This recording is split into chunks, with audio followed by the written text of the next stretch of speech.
नमस्कार मित्रो, मी डॉक्टर अभिमान पवार, पोटविकार, लिव्हर विकार तज्ञ तसेच advanced endoscopist, gastro care clinic Miraj. तर आज आपण जाणून घेऊया एक महत्त्वाचा टॉपिक GERD म्हणजे गॅस्ट्रो इसोफेजियल रिफ्लक्स डिसीज किंवा गळ. तर याचा मराठीमध्ये अर्थ काय? तर खाल्लेलं जे अन्न असतं किंवा जठरामधलं ॲसिड जे असतं हे सर्वसाधारणपणे अन्ननलिकेतून जठरामध्ये जात असतं आणि नॉर्मली ते बॅक उलटं येत नाही. तर GERD मध्ये काही कारणांमुळे ही झडप जी असते ही अन्ननलिका आणि जठराच्या मधली झडप असते ती कमकुवत होते आणि त्याच्यामुळे खाल्लेलं अन्न यासोबत जठरामधलं ऍसिड हे वर येतं आणि अन्ननलिकेला इजा करतं आणि त्यामुळे काही लक्षणे जाणवतात. याला GERD म्हटलं जातं. सर्वसाधारणपणे याची कारणे कोणती?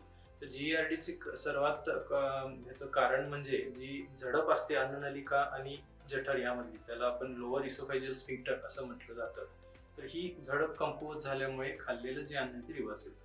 ही कमकुवत का होते? तर याला वाढतं वय, स्थूलपणा, याशिवाय हायॅटस हर्निया म्हणजे जठर हे आहे हे पोटामधून थोडंसं छातीमध्ये वर येतं. अशा प्रकारची कारणं याला कारणीभूत ठरतात. याशिवाय आहार पद्धतीमधील बदल सुद्धा याला कारणीभूत ठरतो. तर आहार पद्धतीमधला बदल म्हणजे कोणता? तर एक्सेसिव्ह खाणं म्हणजे प्रमाणापेक्षा जास्त खाणं, तेलकट पदार्थ जास्त खाणं, अल्कोहोल, स्मोकिंग आणि एक्सरसाइज कमी असणे इत्यादींचा समावेश होतो. तसेच स्थूलपणा म्हणजे पोटामधलं प्रेशर हे चरबी जास्त असल्यामुळे आतलं प्रेशर वाढल्यामुळे खाल्लेलं अन्न हे वर येण्यास कारणीभूत ठरतं. तर या कारणामुळे हा आजार उद्भवतो. तर हा काय खूप अनकॉमन आजार आहे का? नाही. बऱ्यापैकी खूप लोकांना मॉडर्न लाईफस्टाईलमुळे हा आजार बऱ्याचदा जाणवतो. पित्ताचा त्रास होतो, मळमळतं, उलटी होते किंवा छातीत जळजळतं. तर हे दुसरं काही नसून हा एक GERDचाच प्रकार आहे. GERD मध्ये सर्वसाधारण सिम्पटम्स म्हणजे कोणते? तर रुग्णांना छातीत जळजळणे, बऱ्याचदा करप्या ढेकर येणे, तोंडामध्ये खारट पाणी येणे, गुळण्या येणे. तसेच अशा रुग्णांना या सिम्पटम्स सुरुवातीचे सिम्पटम्स हे असतात. तर हेच जर निग्लेक्ट केलं किंवा याच्याकडे दुर्लक्ष केलं तर ह्याचे कॉम्प्लिकेशन्स येऊ शकतात. ज्यामध्ये अन्ननलिका अरुंद होऊ शकते, अन्ननलिकेला जखमा होऊ शकतात, रक्ताच्या उलट्या होऊ शकतात किंवा त्यांना घास गिळायला त्रास होऊ शकतो. क्वचित प्रसंगी अतिशय दुर्मिळ परिस्थितीमध्ये याचं रूपांतरण कॅन्सरमध्ये होऊ शकतं. तर ही झाली ह्याची लक्षणे.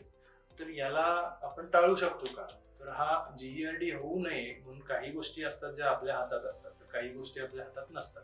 उदाहरणार्थ वाढत्या वयोमानानुसार जो लोअर इसोफेजियल स्फिंक्टर जो आहे तो कमकुवत होतो. त्या गोष्टी आपल्या हातात नसतात.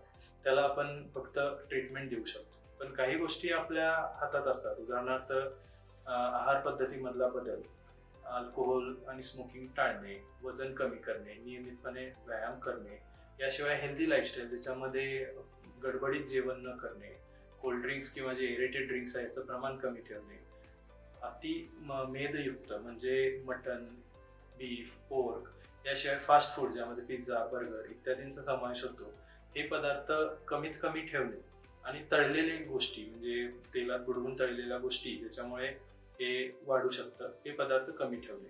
याशिवाय काही गोष्टी हे ऍसिड प्रोडक्शन वाढवू शकतात, ज्यामध्ये बऱ्याचदा रुग्ण हे रक्त पातळवायची औषधांवरती असतात. अशा वेळेला काही औषधं त्या औषधामुळे ऍसिडचं प्रमाण वाढू शकतं. तसेच पेन किलर बऱ्याचदा ओव्हर द काउंटर मेडिकलमधून बरेच रुग्ण हे पेन अंगदुखीसाठी औषधं घेत असतात. अशामुळे पचन संस्थेमध्ये किंवा जठरामध्ये हे ऍसिडचं प्रमाण हे वाढू शकतं आणि त्यामुळे हा आजार जास्त उद्भवू शकतो. याशिवाय H. पायलोरी किंवा हेलिकोबॅक्टर पायलोरी नावाचा एक बॅक्टेरिया किंवा जीवाणू आहे, ज्याच्यामुळे हा जठराला इजा करतो आणि जठरामध्ये ऍसिड किंवा आम्ल पित्त जे आहे याचं प्रमाण वाढवतो आणि त्याच्यामुळं एक्सेसिव्ह ऍसिड प्रोड्यूस झाल्यामुळे GERDचे सिम्पटम्स हे जाणवू शकतात. तर ह्याला उपचार पद्धती कोणती? ज्याप्रमाणे जे अन्ननलिका किंवा पचन संस्थेचे जे सर्व आजार आहेत याला सर्वात पहिला उपचार जो आहे हा आहार आणि जीवनशैलीमधला बदल आहे आणि त्यावरून जर कंट्रोल नाही झालं तर आपल्याला पुढे औषध उपचाराची गरज असते.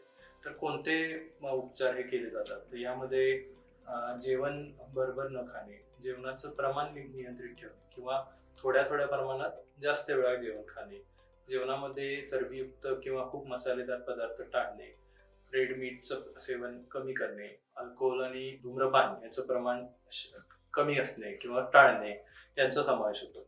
याशिवाय जेवल्या जेवल्या झोपू नये किंवा जेवल्यानंतर साधारणपणे 2.5 तासाचा जर गॅप असेल तर असा ह्याला हा उपयुक्त ठरू शकतो. किंवा ज्या रुग्णांना GERDचा त्रास असतो त्यांनी जे झोपल्यानंतर जी पलंगाची पोझिशन आहे ते पलंगाचा डोक्याकडचा भाग आहे तो थोडासा उंच करून झोपलं तर हा त्यांना होणारा त्रास हा कमी होऊ शकतो. याशिवाय या जर लाईफस्टाईल मध्ये चेंजेसमुळे जर काही परिणाम जाणवत नसतील तर बऱ्याच रुग्णांना काही औषधे आहेत, for example proton pump inhibitors नावाची औषधे आहेत किंवा काही प्रोकायनेटिक्स प्रकारची औषधे असतात. याच्यामुळे हा आजाराचं जे लक्षणे आहेत ती आपण नियंत्रित ठेवू शकतो.